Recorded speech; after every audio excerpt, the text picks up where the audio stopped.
할렐루야. 성경 1189장 장별로 알아가는 성경 이야기 진행을 맡고 있는 구재숙 목사입니다. 반갑습니다. 지난 시간에 이어서 여호수아 7장 함께 해보도록 하겠습니다.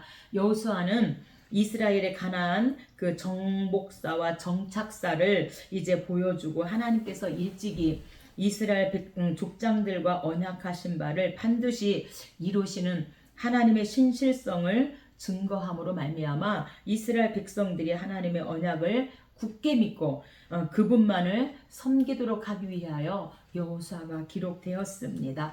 7장입니다. 7장은 아이성 패배입니다. 승리의 기쁨이 채 가시기도 전에 6장에서 여리고 정복이죠. 그 승리의 기쁨이 가시기도 전에 이스라엘은 아이성 정복에 실패합니다. 그 이유는 아간의 그 탐욕 때문이었는데, 아간은 한 사람의 범죄로 이스라엘이 고통을 당하는 것은 하나님의 언약 백성들에게 요구되는 공동체적 책임을 일깨워주기 위함입니다. 따라서 아간을 처형함으로 공동체 내에 죄악을 제거하게 되어집니다. 1절입니다. 성경 가지고 계신 분은 저와 함께 성경을 찾아가면서 함께 은혜 나누며 좋겠습니다. 이스라엘 자손들이 온전히 바친 물건으로 말미암아 범죄하였으니 이는 유다 지파 아간이 온전히 바친 물건을 가져왔음이라. 여호와께서 이스라엘 자손들에게 진노하시니라. 그래서 여호수아 6장 18절에 보면 너희는 온전히 바치고, 그래서 여리고 성이 함락되면서 그 모든 전리품을 하나님께서 온전히 바쳐라 이렇게 말씀하셨습니다. 그럼에도 불구하고 이 아간이 노력한 물건 중에서 아름다운 외투 한 벌, 은 200세겔, 50세겔 되는 금덩이 하나를 장막 가운데 땅속에 감춤으로 말미암아 아이성 패배의 원인이 되었다 이렇게 말씀하고 있습니다. 2절입니다. 여호수아가 그 땅을 정탐하라. 아이를 정탐하고 여호수아에게로 돌아와 그에게 이르되 백성을 다 올라가게 하지 말고 2,3,000명만 올라가서 아이를 치게 하소서. 그들은 소수이니 모든 백성을 그리로 보내어 수고롭게 하지 마소서 하므로. 그래서 이제 여호수아가 아이성을 정탐하라고 정탐꾼을 보내는데 그 성이 작기 때문에 2,3,000명만 가면 될 것 같습니다. 이렇게 지금 그들은 소수입니다. 이렇게 지금 합니다. 그래서 이 여호수아가 하나님께 묻지 않고 그래 여리고성을 이제 이들이 함락했기 때문에 그렇게 합니다. 그래서 4절에 보니 백성 중 3,000명쯤 그리로 올라갔다가 아이 앞에서 도망하니. 그래서 이제 결국에는 아이성을 패배하게 되어지는 그 원인이 무엇인가? 첫 번째는 아간이 범죄하였습니다. 그래서 반드시 하나님께서 온전히 바쳐라 말씀하셨는데 노력한 그 전리품 중에서 이들이 외투와 은 200세겔과 50세겔 되는 금덩이 하나를 감춤으로 말미암아 이 아간의 범죄가 패배의 원인이었고, 두 번째는 교만과 방심이었습니다. 하나님께 묻지 않고 이들이 나아갔기 때문이고요. 세 번째는 작은 일에, 그 아이성이 작다 할지라도 작은 일에 최선을 다해야 되는데 하나님 앞에 묻지 않고 이들이 사람의 말을 듣고 그렇게 나아감으로 말미암아 아이성 패배 원인이 되었습니다. 21절입니다.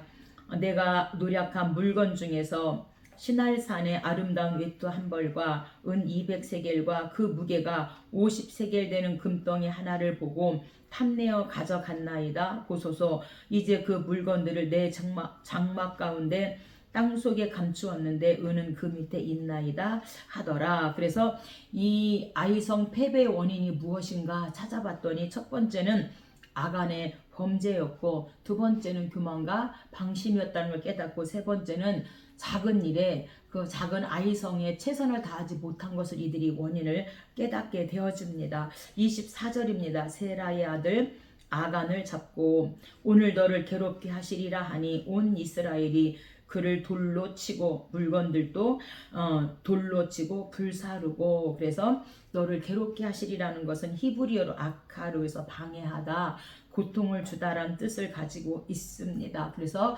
유대법으로 이들이 돌로 치어서 이제 결국에는 아간이 죽게 되어집니다. 26절입니다. 그 후에 돌 무더기를 크게 쌓았더니 여호와께서 그의 맹렬한 진노를 그치시니 그곳 이름을 오늘까지 아골 골짜기라 부르더라. 그래서 아이성이 왜 폐폐했는지 이제 공동체 생활을 해야 되기 때문에 이 공동체 안에서 아간 한 사람이 범죄했음에도 불구하고 결국에는 그 전쟁에서 패하게 되어집니다. 8장입니다. 8장은 드디어 아이성을 다시 정복하게 되어지는 아이성 정복입니다. 이스라엘은 하나님의 말씀에 순종하여 아이성을 함락시킵니다. 이로써 그들은 가나안 중부를 공략하고, 그래서 중부는 여리고와 이제 아이성이죠.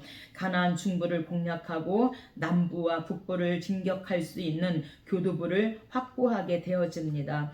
이스라엘은 에발산과 그리심산에서 하나님의 율법을 지킨다는 서약식을 가진 후 하나님께 대한 순종 여하에 따라서 축복과 저주가 결정된다는 사실을 마음속에 깊이 새기게 되어집니다. 1절입니다. 여호와께서 여호수아에게 이르시되 두려워하지 말라, 놀라지 말라, 군사를 다 거느리고 일어나 아이로 올라가라. 보라, 내가 아이 왕과 그의 백성과 그의 성읍과 그의 땅을 다 내 손에 넘겨 주었으니. 근데 하나님께서 1절에 보니까 아이성을 이제 치러 갈 때 군사를 다 거느리고 가라. 그러니까 2-3천 명만 가는 것이 아니라 군사를 다 거느리고 그렇게 아이로 올라가라. 이렇게 말씀합니다. 그래서 60만 군대를 거느리고 이들이 이제 아이성을 이제 치기 위해서 나아가게 되죠. 2절입니다. 오직 거기서 탈취한 물건과 가축은 스스로 가지라. 너는 아이성 뒤에 복병을 둘지니라 하시니. 그래서 하나님께서 이제 아이성을 이제 이길 수 있도록 하나님께서 이제 전술을 가르쳐 주시는데, 첫 번째는 최선을 다해서 온 군대 60만 대군을 다 함께 나아가라고 이렇게 전술을 주시고, 두 번째 전술은요 매복술입니다. 그래서 유인하는 유인 전술을 통해서 이제 그렇게 너희가 전쟁을 해라, 이렇게 하나님께서 전술 두 가지를 가르쳐 주십니다. 21절입니다. 여호수아와 온 이스라엘이 그 복병이 성읍을 점령함과 성읍의 연기가 오름을 보고 다시 돌이켜 아이 사람들을 쳐 죽이고, 복병도 성읍에서 나와 그들을 치매 이쪽에서 어떤 사람들은 저쪽에서 쳐 죽여서 한 사람도 남거나 도망하지 못하게 하였고, 아이 왕을 사로잡아 여호수아 앞으로 끌어왔더라. 아멘. 그래서 하나님께서 가르쳐 주신 전술로 이제 이들이 전쟁을 했더니 그 결과 아이성을 이제 함락하게 되어지고 그 패배를 이제 거울 삼아서 하나님 앞에 말씀에 순종하면서 이들이 이제 전쟁을 하게 되어집니다. 30절부터는 에발산에서 율법을 낭독하게 되어집니다. 30절, 여호수아가 에발산에 한 제단을 쌓았으니 모세의 율법책에 기록된 대로 쇠 연장으로 다듬지 아니한 새 돌로 만든 제단이라. 여호와께 번제물과 화목제물을 그 위에 드렸으며, 여호수아가 거기서 모세가 기록한 율법을 이스라엘 자손의 목전에서 그 돌에 기록하매. 그래서 이제 여호수아가 에발산에서 한 제단을 쌓고 율법을 낭독하게 되어집니다. 34절입니다. 그 후에 여호수아가 율법책에 기록된 모든 것대로 축복과 저주하는 율법의 모든 말씀을 낭독하였으니. 그래서 우리가 신명기 27장 에그 아멘, 그래서 에발산에서 저주를 외칠 때 너희는 아멘 할지니라, 그리심산에서 축복의 말씀을 전할 때 너희는 아멘 할지니라. 신명기 18장도 저축입니다. 저주와 축복. 그래서 이제 하나님 앞에 그렇게 말씀을 지켜 행하면 반드시 복을 주시고, 하나님 말씀을 듣지 않고 우상 숭배하면 저주를 받을 거라고 이렇게 말씀하는데, 지금 이 에발산에서 또한 여호수아가 그 모세에게 주었던 그 율법을 낭독하게 되는데, 바로 축복과 저주의 모든 율법의 말씀을 낭독하였다. 그래서 우리가 이 신약에서는요, 신령한 복으로 그리스도 안에서 쇠하거나 더러워지지 않고 영원히 시들지 않는 하늘에 간직된 그 바로 유업이 신령한 복이다, 이렇게 말씀하고 있습니다. 9장입니다. 9장은 기브온 동맹입니다.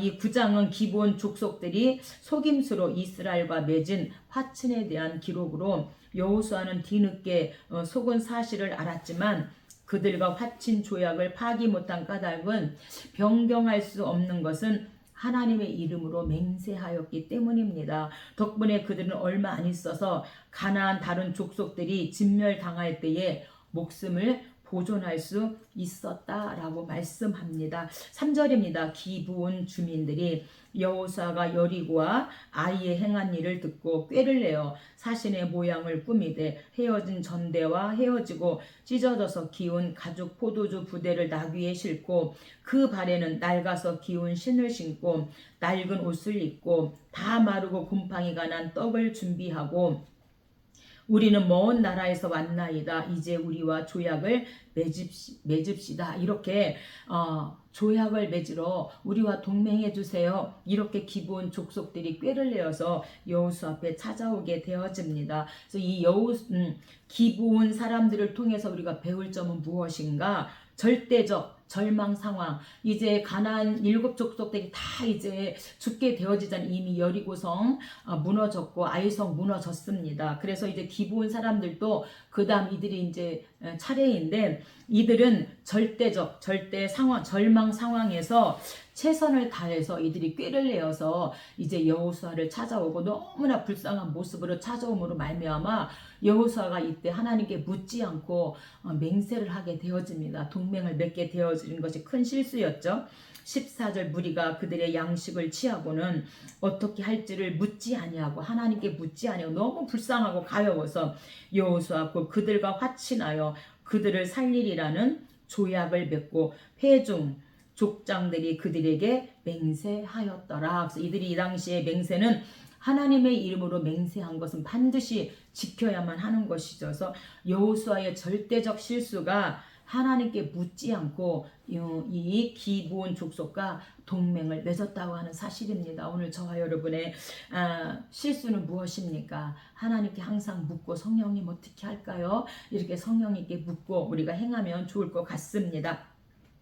16절입니다. 그들과 조약을 맺은 후 사흘이 지나서야 그들이 이웃에서 자기들 중에 거주하는 자들이라함을 들으니라. 사흘이 지나서 가나안 족속 중에 한 기브온 사람들이구나. 이것을 이들이 알게 되어졌다. 그래서 어쨌든 이 기브온 동맹으로 말미암아 다윗 왕까지 솔로몬 왕까지 이렇게 이 기브온 왕들, 기브온 사람들 문제들이 드러나고 있습니다. 10장입니다. 10장은 이제 중부 지역을 다 탈환했기 때문에 이제 남정복입니다. 2년 동안 이제 남쪽 그 지역을 이제 전쟁을 하게 되어지죠.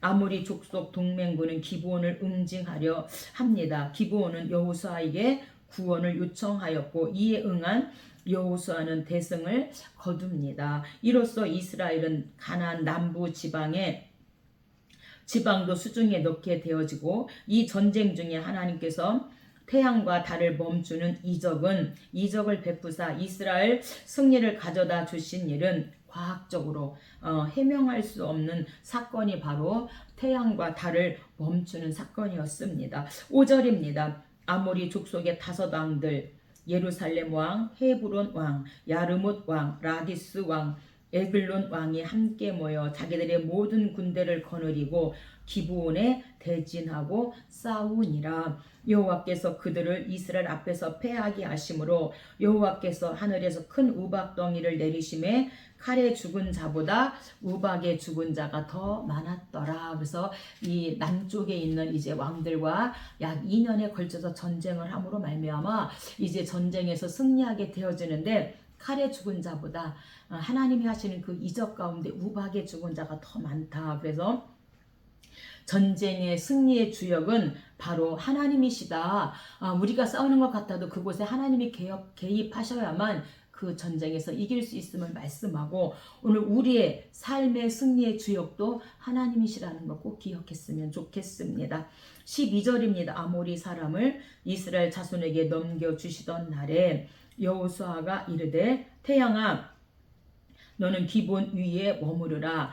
달아 너도 아얄론 골짜기에서 그리할지어다 하매 태양이 머물고 달이 멈추기를 백성이 그 대적에게 원수를 갚기까지 하였느니라. 아멘. 그래서 어떻게 태양과 달이 멈출 수 있었는가? 그것은 하나님이 자발적으로 그렇게 멈추게 하신 것이 아니라 여호수아의 믿음으로, 하나님 앞에 여호수아가 믿음으로 요청했다는 거죠. 그래서 하나님은 이 여호수아의 믿음의 기도를 들으시고 그렇게 하나님께서 이 태양과 달을 멈추게 하시고 전쟁에서 승리하도록 하셨다는 것이죠. 그래서 하나님은 모든 사람을 사랑하시지만 그럼에도 믿음의 사람을 하나님께서 더욱더 사랑하시고 믿음의 사람의 그 기도를 더 응답해 주신다는 것을 오늘 이 10장에서 우리가 알 수 있습니다. 11장입니다. 11장은 북쪽이죠. 그래서 북부 지방, 그래서 약 북정복은 5년에 걸쳐서 이제 북쪽 사람들과 전쟁을 하게 되어집니다. 이스라엘의 하솔 정복 기사로 하솔 왕을 정복한 이스라엘은 가나안 중부와 남부, 그래서 중부는 여리고 아이성이고 이 남부는 이제 예루살렘 그 근처이고 북부를 다 점령합니다. 다른 족속들의 몰락 소식을 들은 가나안 북부 지역의 족속들이 라합이나 기브온 족속처럼 하나님께로 돌아왔다면 구원을 얻었을 텐데, 그러나 애굽의 바로처럼 마음을 완악하게 하여 이스라엘을 대적하다가 이 북쪽은 다 진멸을 당하게 되어집니다. 1절입니다. 하솔왕 야빈이 이 소식을 듣고 마돈왕 요밥, 시므론 왕 악사방, 북쪽 산지와 긴네론, 남쪽 아라바, 서쪽 동쪽, 서쪽의 가나안 족속과 아모리 족속, 헷 족속, 브리스 족속, 여부스 족속, 히위 족속에게 사람을 보내요. 그래서 이 북쪽의 하솔왕 야빈이 보낼 수 있는 도움을 요청하신 데는 다 지금 사방으로 보내서 우리가 함께 전쟁하자. 너희들 소식 들었지? 지금 중부 여리고 무너지고 아이성이 무너지고 남쪽이 지금 다 지금 무너졌는데 이제 우리가 북쪽만 남았는데 우리가 힘을 합해서 우리가 이겨야 되지 않겠어? 이러고 지금 모든 사람들에게 모든 저기 족족에게 사람을 보내게 되어집니다. 도움을 요청했을 때 4절 그 모든 군대를 거느리고 나왔으니 해변에 수많은 모래 같고 말과 병거도 심히 많았으며 여호와께서 여호수아에게 이르시되 그들로 말미암아 두려워하지 말라. 말 뒷발의 힘줄을 끊고 그들의 병거를 불사르라 하시니. 그래서 너무 모래같이 많은 사람들이 나오니까 두려워할 때 하나님께서 두려워하지 마. 그러면서 전술 한 가지를 가르쳐 주는데 뭐라고요? 말 뒷발의 힘줄을 끊고 그 병거들을 불사르라. 이렇게 전술 또한 두 가지를 가르쳐 주십니다. 8절 여호와께서 그들을 이스라엘 손에 넘겨주셨기 때문에 그들을 격파하고 한 사람도 남기지 아니하고 쳐 죽이고, 그래서 이 북정복도 이제 하게 되어집니다. 여호수아가 여호와께서 자기에게 명령하신 대로 행하여 그들의 말 뒷발의 힘줄을 끊고 그들의 병거를 불로 살랐더라. 그래서 여호수아의 이 장점은 무엇인가? 끝까지 시종일관 하나님 말씀에 순종하는 지도자가 여호수아였다. 그래서 이 북정복도 약 5년에 걸쳐서 다 이제 정복하고 드디어 이제 가나안 땅을 이제 다 소유하게 되어집니다. 12장입니다. 12장은 이제 정복 요약입니다. 그래서 2세대들이 이제 요단강을 건너서 이제 가나안의 중부와 남부와 북쪽을 다 이제 정복한 것을 요약해서 말씀하고 있고요. 민수기 33장은 이제 모세 1세대들이죠. 모세와 함께 1세대들이 그 광야 여정을 요약해서 민수기 33장에서 말씀하고 있는 것처럼 오늘 12장에서는 이제 가나안 땅을 정복한 것을 요약해서 말씀합니다. 지금까지 정복사를 정리한 내용으로 이 중 전반부는 모세 당시에 정복한 요단 동쪽 땅과 그곳 왕들에 대한 기록이고, 후반부는 여호수아의 지도하에 정복한 요단 서쪽 가나안이죠. 가나안 땅과 그곳 왕들에 대한 기록으로 과거 애굽에서 노예 생활을 하던 이스라엘이 이제 가나안을 정복한 것은 하나님의 능력과 뜻에 의한 것으로 이제 언약의 성취로 그렇게 말씀해 주고 있습니다. 우리가 창세기 15장 횃불 언약이죠. 그 언약의 성취로 이제 이렇게 말씀해 주십니다. 1절부터 5절까지는 모세가 정복한 요단 동쪽입니다. 1절입니다. 동쪽은 아라바를 차지하고 그 땅에서 쳐 죽인 왕들은 이러하니라. 2절 아모리 족속의 왕, 4절 바산 왕, 그 다음에 5절 헤스본 왕. 그래서 우리가 민수기 31장 모세와 함께 요단 동쪽 미디안을 정복하고 신명기 2장 아모리 쪽 정복, 신명기 3장 바산왕 정복이죠. 그래서 이렇게 모세와 함께 요단 동쪽을 정복한 것을 말씀하고 7절부터는 여호수아가 정복한 이제 왕들 가나안이죠. 2세대들과 함께 7절 여호수아와 이스라엘 자손이 서쪽 레바논 골짜기의 바알갓에서부터 세일로 올라가는 곳 한락산까지 쳐서 멸한 그 땅의 왕들은 이러하니라. 그래서 24절에 모두 31왕이었더라. 그래서 가나안 중부, 남부, 북쪽을 다 정복한 왕들이 31명의 왕이었다.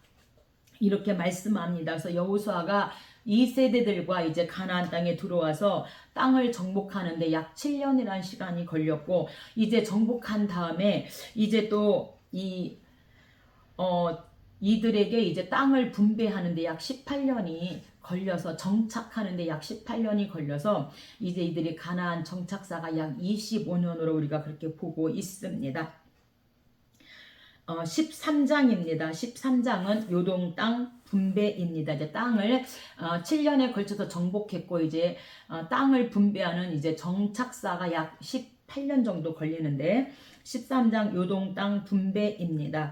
가나안 정복 전쟁 일단락된 시점에서 여호수아가 해야 할 일은 정복한 땅을 각 지파에게 분배하여 정착시키고 미정복지로 남은 곳을 완전 정복하도록 하는 일이었습니다. 이에 여호수아는 미정복지로 남아있는 곳을 밝힌 다음 요단 동쪽의 땅이 이미 모세 생전에 루벤, 갓, 므낫세 반지파에게 분배되었음을 말씀하고 있습니다. 1절부터 2절은 정복하지 못한 지역에 대해서 말씀합니다. 여호수아가 나이가 많아 늙음에 얻을 땅이 매우 많이 남아 있도다. 이 남은 땅은 이러하니 블레셋 사람의 모든 지역과 구슬 족속의 모든 지역. 그래서 블레셋 쪽으로는 아직까지 다 정복을 하지 못한 미정복 지역이다. 지금 이렇게 말하고 8절부터는 요단 동쪽에 이제 분배죠.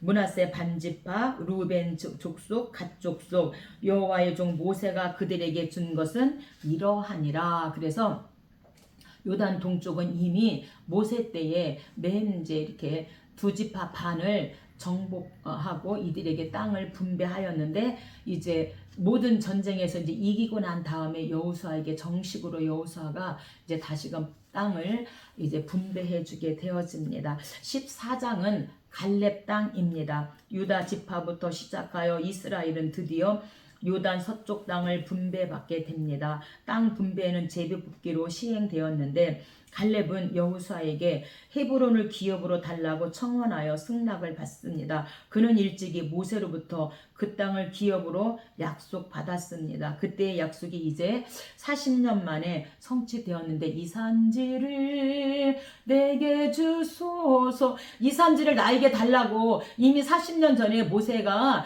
나에게 준다고 한 땅이 이 땅 아닙니까? 저에게 주십시오. 이렇게 지금 갈렙이 헤브론을 나에게 달라고 85세에 이제 이 산지를 나에게 달라고 말합니다. 2절입니다. 여호와께서 모세에게 명령하신 대로 그들의 기업을 제비 뽑아 9지파와 반지파에게 주되, 그래서 제비를 뽑아서 이제 땅을 분배한 것은 모세의 율법대로 한 것이고요. 이러한 방법에는 사람의 뜻보다 하나님의 그 뜻대로 하자는 그런 의도에서 이들이 제비 뽑아 땅을 분배하게 되어집니다. 6절입니다. 유다 자손이 길갈에 있는 여호수아에게 나오고 갈렙이 여호수아에게 말하되 여호와께서 가데스 바네아에서 나와 당신에게 대하여 하나님의 사람 모세에게 이르시니를 당신이 아시는 바라. 내 나이 40세에 여호와의 종 모세가 가데스 바네아에서 나를 보내어 이 땅을 정탐하게 하였으므로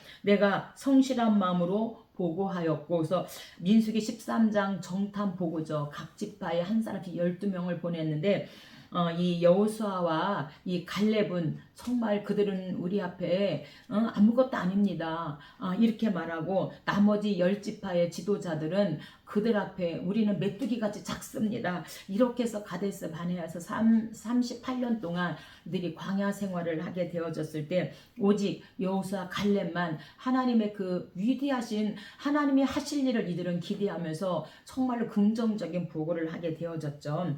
10절 45년 동안을 여호와께서 말씀하신 대로 나를 생존하게 하셨나이다. 오늘 내가 85세로 돼 이 산지를 지금 내게 주소서. 아낙 사람도 있고 그 성읍들은 크고 견고할지라도 그들을 쫓아내리이다 하니 여호수아가 갈렙을 위하여 축복하고 헤브론을 그에게 주어 기업을 삼게 하며 헤브론이 갈렙의 기업이 되어 그가 이스라엘의 하나님 여호와를 온전히 쫓았습니다. 그래서 85세에 이 갈렙은 이 산지를 나에게 주소서 그러면서 정말로 믿음으로 그 헤브론 땅을 이제 믿음으로 그 기업을 받게 되어집니다. 오늘 저와 여러분도 여호수아와 이 갈렙처럼 지력, 영력, 체력을 준비해서 이 산지를 내게 주소서. 내가 가겠습니다. 이렇게 정말 할 수 있었으면 좋겠습니다. 오늘 여기까지 하고 다음에 함께 하도록 하겠습니다.